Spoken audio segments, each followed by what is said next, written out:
जनता ने रुख बना लिया है कि इस प्रकार इनको माँ गंगा ने बुलाया था और महादेव इस बार यहाँ से विदाई करने का नाम ले लेंगे। बनारस की जनता का इस बार मूड क्या बन रहा है? मूड एकदम, बनारस की जनता का मूड एकदम बना हुआ है। इस बार इनका गंगा पार या तो अंतिम संस्कार। दोस्तों, इस समय हम बार एसोसिएशन बनारस में है। ये वही बनारस है जहाँ पर लोकसभा चुनाव को लेकर के काफ़ी सरगर्मियाँ हैं। लोकसभा चुनाव 2024 के अंतिम चरण में यहाँ चुनाव होने जा रहा है। इस चुनाव क्रम में अगर देखें तो अधिवक्ता लॉबी, जिसे कहा जाता है कि न्याय दिलाने का काम करती है, आज आइए इनसे पूछें कि जो बनारस की जनता है उसका क्या रुख है, क्या कहेंगे आप इस चुनाव को लेकर के? देखिए, चुनाव 2024 का लोकतंत्र और संविधान बचाने के नाम पे चुनाव हो रहा है। लोगों को नौकरी और बेरोजगारी से निजात दिलाने के नाम पे चुनाव हो रहा है। बनारस को स्मार्ट सिटी बनाने की बात कही जा रही थी और आप पिछले 10 वर्षों से अगर देखा जाए तो कितना विकास हुआ है स्मार्ट सिटी के नाम पे? देखिए, बनारस को स्मार्ट सिटी के साथ साथ टोक्यो सिटी बनाने की बात कही, पर टोक्यो सिटी तो नहीं बनेगा, पर टोक्यो नहीं, क्योटो बनाने की बात कही थी, पर क्योटो नहीं बना। पर यहाँ पे देखें, जो टोटो चलता है, टोटो सिटी के नाम पे तो बन गया, इतना भीड़ जाम हो गया है। पर विकास के नाम पर देखा जाए, मैं आपको कहूँ, जो धरातल पर विकास होना चाहिए वो बनारस का कहीं भी विकास नहीं हुआ। बीएचयू जैसा यूनिवर्सिटी, जैसा कोई एक यूनिवर्सिटी यहाँ नहीं बन पाई। बीएचयू जैसा बड़ा हॉस्पिटल कोई नहीं बन पाया। डीरेका जैसा कोई रेलवे कारखाना यहाँ नहीं बन पाया। कहने का मतलब, कोई भी शिक्षा के क्षेत्र में और रोजगार के क्षेत्र में इस बनारस में किसी प्रकार का विकास नहीं। स्मार्ट सिटी के नाम पर केवल एक बाहरी चीज़, कहते हैं ना, डोर के धूल सुहावन होते, बस वही चीज़ यहाँ पर हो रहा है और कुछ वैसा हो नहीं रहा है। और जनता के में यह रुख बनी हुई है कि इस बार पुनः यहाँ के जो सांसद हैं और देश के प्रधानमंत्री नरेंद्र मोदी तीसरी बार चुनाव लड़ रहे हैं और जनता ने रुख बना लिया है कि इस प्रकार इनको माँ गंगा ने बुलाया था और महादेव इस बार यहाँ से विदाई करने का नाम ले लेंगे। मतलब गंगा पुत्र पर उनके कार्यों पर भरोसा नहीं है क्या आपको? देखिए, कथनी और करनी में अंतर होता है। इनके दो दांत होते हैं, हाथी के दो दांत होते हैं, दिखाने के अलग और खाने के अलग। तो ये कहते कुछ और है और झूठों के तो महासरदार हैं। सबसे बड़ा झूठा प्रधानमंत्री यदि कोई इस देश का हुए हैं तो देश के प्रधानमंत्री नरेंद्र मोदी। लेकिन पाकिस्तान के मुद्दे पर अगर बात करें, चाइना के मुद्दे पर बात करें, बर्मा के मुद्दे की बात करें, तो बताया जाता है कि इन्हीं के शासनकाल में पाकिस्तान थर थर काँप रहा है। भैया, इससे पहले 70 साल तक क्या पाकिस्तान ने भारत को कब्जा कर लिया था क्या? इससे पहले के देश के प्रधानमंत्री ने इस देश को बेच दिया था क्या? इन्होंने तो रेलवे बेचे, डीरेका, सब चीज़ बेच दिए। कौन आज अंतर्राष्ट्रीय राजनीति में देखा जाए देश के प्रधानमंत्री की बात करते हैं? जब ये चुनाव आता है तो धर्म की बात करते हैं, सांप्रदायिकता की बात करते हैं, पाकिस्तान की बात करते हैं, पीओके की बात करते हैं। अरे आपको लड़ना है अरुणाचल प्रदेश में, तिब्बत को देखिए, वहाँ आप नहीं आते हैं। पाकिस्तान एक जो छोटा सा देश है उसको आप धमकाने की बात करते हैं और उसके पास भी परमाणु बम है। कौन सा धमका लेते हैं, क्या कर लेते हैं? आज तक तो कुछ नहीं कर पाए। केवल ये चुनावी इनकी रणनीति है और इस चुनावी रणनीति के आधार पर यह केवल लोगों के अंदर मुस्लिम और हिंदू को बांटने का काम कर रहे हैं। जबकि हमारा यह काम होना चाहिए, इस लोकतंत्र के चुनाव में रोजगार की बात होनी चाहिए, बेरोजगारी की बात होनी चाहिए, शिक्षा पे बात होनी चाहिए, लोगों को क्या जो सुविधाएं मिलनी चाहिए उस पर बात। इन चीज़ों पर बात नहीं होती है, केवल धर्म पे बात होती है, जाति पे बात होती है, इन सारी चीज़ों को लेकर जिसका कोई मतलब नहीं है। इसलिए इस बार लोकसभा के चुनाव में इस बनारस की जनता और पूरा अधिवक्ता समाज इस बार नरेंद्र मोदी के खिलाफ वोट करने जा रहा है, क्योंकि इनकी नीतियों और नीयत दोनों गलत है।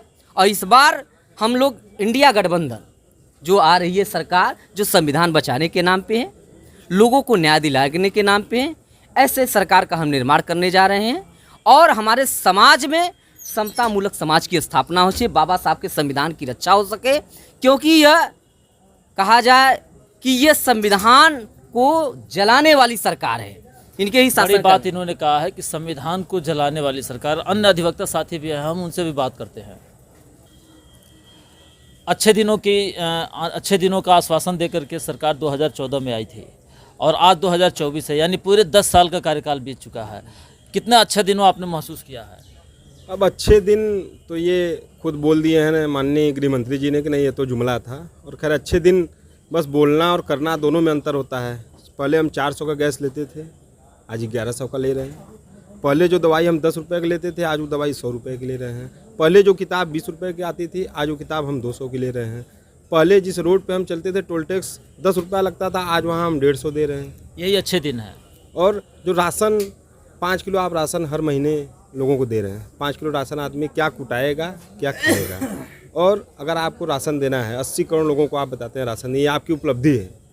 ये आपकी उपलब्धि है कि आपने 80 करोड़ लोगों को राशन दिया। आपने अगर कहीं पूरे भारत में 80 फैक्ट्री बैठा दिए होते तो शायद ये 80 करोड़ लोगों को राशन के बजाय उसमें 80,000 लोगों को नौकरी मिलता है। तो कम से कम इसी तरह धीरे धीरे पर साल कितने लोग समृद्ध होते हैं। उनको राशन की नहीं, उनको शिक्षा की ज़रूरत है, चिकित्सा की ज़रूरत है। इसको फ्री करिए। आप शिक्षा भी प्राइवेटाइजेशन कर दे रहे हैं, उसमें निजी हाथों में सौंप दे रहे हैं।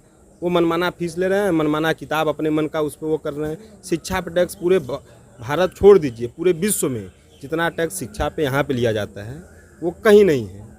दवा पे टैक्स, अभी दवा लेने गए थे कुछ दिन पहले, अभी दवा 192 रुपये की थी, आज वही दवा 15 दिन के अंतराल पे 211 रुपये की हो गई। ये लगातार कर रहा है, तो गरीब आदमी कहाँ जाएगा। जनता ये कह रही है कि हाँ, ठीक है भाई, थोड़ी महंगाई का असर दिख रहा है, लेकिन ये भी तो है कि सड़कें चौड़ी हो रही है, एक्सप्रेसवे बन रहा है, वंदे भारत जैसी ट्रेन चल रही है देश में, क्या कम है? वंदे भारत की स्पीड आप बता दिए, किराया आप सबसे ज़्यादा ले रहे हैं और समय वो भी उतने ले रहा है जितना अन्य ट्रेनें जा रही हैं। एक वंदे भारत ट्रेन को गुजारने के लिए 20-20 ट्रेनें लेट हो रही हैं। इसको आप लोगों ने कभी नहीं बताया। कोई भाजपाई बता दे कि इसको बताया हो वंदे भारत। और क्या सिर्फ भारत में एक्सप्रेसवे बना देने से विकास हो जाएगा? एक एक्सप्रेसवे बनाने में कितने पेड़ कटे हैं? पेड़ काट के आप पौधा लगा रहे हैं। क्या कर रहे हैं आप? खेती की जो ज़मीन है, हर जगह से रोड निकाले हैं आप, सारी खेती की ज़मीन नाश हो गई। रोड पे आदमी चलेगा, खाएगा क्या? खेती तो आप नाश किए हैं। तब अब यहाँ की जनता क्या सोच रही है? चूँकि अधिवक्ता समाज बड़ा ही स्कॉलर समाज माना जाता है, तो एज अ एडवोकेट क्या कहेंगे आप? अधिवक्ता समाज की हालत देख लीजिए, आपके सामने है। कैमरा आप घुमा सकते हैं तो घुमा दीजिए। देखिए मोदी जी विकास किए। बनारस की कचहरी का हाल है कि गाड़ी खड़ी करने के लिए जगह तक नहीं है, लोग रोड पर गाड़ी खड़ी किए हैं। अब इससे ज़्यादा विकास और कितना देखना है आपको? गंगा पुत्र पर और ये मोदी की गारंटी कही जाने वाली कथनी से कितना संतुष्ट हैं?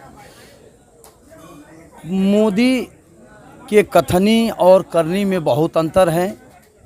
अंतर तो इतना है कि आकाश और पाताल का है। वो कहते कुछ हैं, करते कुछ हैं। क्या आकाश और क्या पाताल, थोड़ा दर्शकों को हमारे बताएं आप। आकाश और पाताल का मतलब यह है कि जो आत्मा यहाँ नहीं है उस आत्मा की बात करते हैं। जो आत्मा कहाँ है अब उसको तो मैं बता नहीं सकता हूँ। उस आदमी का नाम लेकर के आप जो है बेशर्म की बात करते हैं, आप नौजवानों को बेइज्जत करते हैं। अरे आप तो खुद तारीपार हैं, आप तो खुद 307 के मुलजिम हैं, आप तो खुद 302 के मुलजिम हैं, आप तो खुद जो है स्टेट लेवल से बाहर हैं और आप नौजवानों को बेइज्जत करते हैं। आप मेरी माताओं बहनों को जो है बेइज्जत करते हैं। अब तो जो इंसान जो वो सोच नहीं सकता है, आप वहाँ सोचते हो। आप मंगलसूत्र की बात करते हो। मंगलसूत्र पति का एक श्रृंगार होता है। वाह वाह रे मेरे नरेंद्र मोदी, क्या आप जो है माँ गंगा को धोखा दे रहे हो। आप आते हो तो बोलते हो कि माँ गंगा ने बुलाया है, फिर आप आते हैं तो कहते हैं माँ गंगा ने मुझे गोद ले लिया। अरे गोद सजीव चीज़ों का लिया जाता है जिसमें जान होता है, और इनका गोद माँ ने कैसे ले लिया? मतलब इस पर भी आपको लग रहा है यकीन नहीं है? अरे क्या यकीन। आज तक 70 बरिस में जितने प्रधानमंत्री हुए, हमारे बड़े भाई साहब अशोक जी, संतोष भाई ने बोला, जितना झूठा, जुमलेबाज, फरेबी, झूठ बोलने वाला प्रधानमंत्री कोई हुआ तो नरेंद्र मोदी। बनते हैं सबसे बड़ा धर्मी। ये कहते हैं मैं सनातनी हूँ। माँ की मृत्यु हुई, एक बाल तक नहीं बना, दाढ़ी का बाल, नाखून भी नहीं टूंगा गया था, और 1 घंटे पौन घंटे घर पर रहने के बाद सीधे घर छोड़ करके इन्होंने चला गया कलकत्ता। नहीं तो ये तो लोग कह रहे हैं कि देखिए वो कितने समर्पित व्यक्ति हैं कि क्या समर्पित हैं? देश सेवा के आगे अपना परिवार भी नहीं पहचान रहे हैं। बहुत अच्छा, यही देश सेवा है। आप जो बुढ़ापा में नौकरी करोगे, बुढ़ापा में पेंशन लोगे, हमारी 20 साल 25 साल की उम्र है, हम हानिया ढोएंगे, हम खंचिया ढोएंगे, हम जो है ढाबा पर काम करेंगे, हम ऑटो चलाएंगे। ऑटो चलाएंगे, ऑटो 20,000 जमा करिए, घर आ गया, ऑटो का चालान काटते हो 50,000। यही मोदी है, यही मोदी की गारंटी है। बिल्कुल, बहुत ही मतलब संजीदगी वाला ये जवाब है कि यही मोदी है और यही मोदी की गारंटी है। हमारे जितने भी दर्शक एक लाइन और भाई साहब, आज तक इतने प्रधानमंत्री आए बनारस और हुए, किसी ने महिलाओं का समागम नहीं किया होगा। आप रिकॉर्ड उठा के देख लीजिए, ट्रैक हिंदुस्तान में जितने प्रधानमंत्री हुए, लेकिन यह जुमलेबाज प्रधानमंत्री महिलाओं का समागम करा रहा है। और उसमें कोई भी महिला नहीं गई थी, वो सारी महिलाएं वही थी जो महिलाएं इनके पार्टी से जुड़ी हुई थी। यानी कि ये भी लग रहा है कि स्पॉन्सर्ड था, ये सब प्रायोजित। और जो हमारे छोटे मोटे कर्मचारी थे, उन कर्मचारियों को प्रेशर दे करके, 1,500 का लालच दे करके, दबाव दे करके, और उनको जो है उस स्थल पर बुलाया गया था। वो भी महिलाएं जाने से, मैं रास्ते में उनका डिबेट लिया था, वे महिलाएं बहुत जो है खुश नहीं थी। वे लोग कह रही थी हम लोग को ऊपर से दबाव था, अगर हम लोग नहीं जाते तो हम लोग को नौकरी से सस्पेंड कर दिया जाता। बिल्कुल, ये बड़ी बात है। तो बनारस की जनता का इस बार मूड क्या बन रहा है? मूड एकदम, बनारस की जनता का मूड एकदम बना हुआ है। इस बार इनका गंगा पार या तो अंतिम संस्कार। गंगा पार या अंतिम संस्कार, ये तो 1 जून को पता चलेगा।